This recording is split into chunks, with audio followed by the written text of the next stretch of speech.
Imagine being thrown into a maze, knowing a monster is waiting for you inside, a creature with the body of a man and the head of a bull. This isn't just a scary story. It's one of the most famous legends ever told, the story of the Minotaur. Deep beneath the magnificent palace of Crete, a structure of impossible design sprawled in the darkness.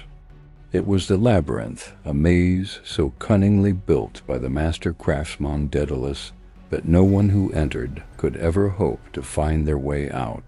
And at the heart of this twisting prison lived a creature of nightmare, the Minotaur. Half man, half bull, this monstrous being was a living symbol of a divine curse, a secret shame hidden away from the world by King Minos. The Minotaur's existence was a tragedy born from defiance. When King Minos slighted the sea god Poseidon, the god enacted a terrible revenge. He caused Minos's wife, Queen Pasiphae, to fall in love with a magnificent white bull sent from the sea.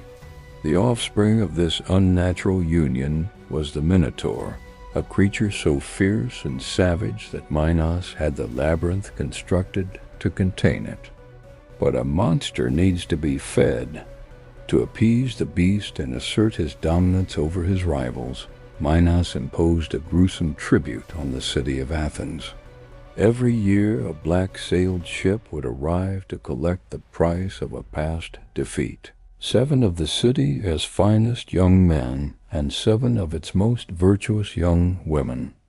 They were destined for the labyrinth, a sacrifice to be hunted and devoured by the creature in the dark.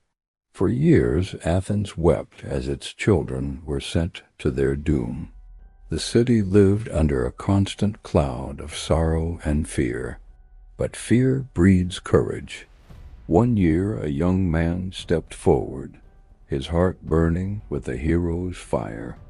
This was Theseus, the prince of Athens, who declared he would go as one of the 14 and put an end to the monster or die trying. His father, King Aegeus, pleaded with him not to go, but Theseus's resolve was unbreakable. He promised that if he returned victorious, he would replace the ship's black sails with white ones, a signal of his triumph visible from the shore. Upon arriving in Crete, the Athenian youths were presented before King Minos. It was there that Theseus's fate took an unexpected turn. Ariadne, the king's own daughter, saw the prince and was captivated by his bravery and determination. She couldn't bear the thought of him being lost to the monster in the maze. So in secret she met with Theseus. She gave him 2 crucial gifts, a sword to fight the beast and a simple yet ingenious tool, a ball of thread. "Unwind this as you go," she whispered, "and it will lead you back." The heavy stone doors of the labyrinth groaned shut behind Theseus, plunging him into a disorienting twilight. The air was thick with the scent of damp stone and something ancient and predatory. As he ventured deeper into the maze's endless, identical corridors, he carefully unraveled Ariadne's thread, leaving a thin, life-saving line behind him. The silence was unnerving, broken only by the drip of water and the frantic beating of his own heart. Then he heard it, a low, guttural rumble that seemed to vibrate through the very walls. The sound grew into a furious, earth-shaking roar. Turning a corner, he finally saw it, the Minotaur. It was larger and more terrifying than any story could describe. Its muscular human torso was topped with the massive horned head of a bull, its eyes glowing with primal rage in the gloom. The beast charged, its horns aimed to kill. Theseus dodged, his sword flashing in the faint light. The battle was a whirlwind of brute force against agile skill. The Minotaur was incredibly strong, but Theseus was quick and clever. He used the maze's tight corners to his advantage, tiring the beast out. Finally, as the monster lunged one last time, Theseus saw his opening. He sidestepped the charge and drove his sword deep into the creature's heart. With a final, shuddering groan, the great beast fell, and the labyrinth was silent once more. The monster was dead, but the maze remained.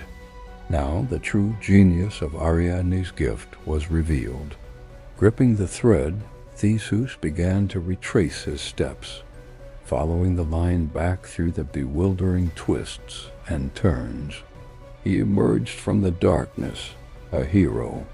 He gathered the other Athenians, and with Ariadne by his side, they fled Crete, sailing for home and freedom. Athens was finally free from its long nightmare. The legend of the Minotaur and the Labyrinth has echoed through thousands of years. It's a timeless story of courage in the face of terror, of intelligence overcoming brute strength, and of a single thread of hope in the deepest darkness. It reminds us that even the most complex problems can be solved, and the most fearsome monsters can be defeated. Thank you so much for journeying into the labyrinth with me today. If you enjoyed this story, please hit that like button and subscribe to the channel for more myths and legends from our incredible past. See you next time.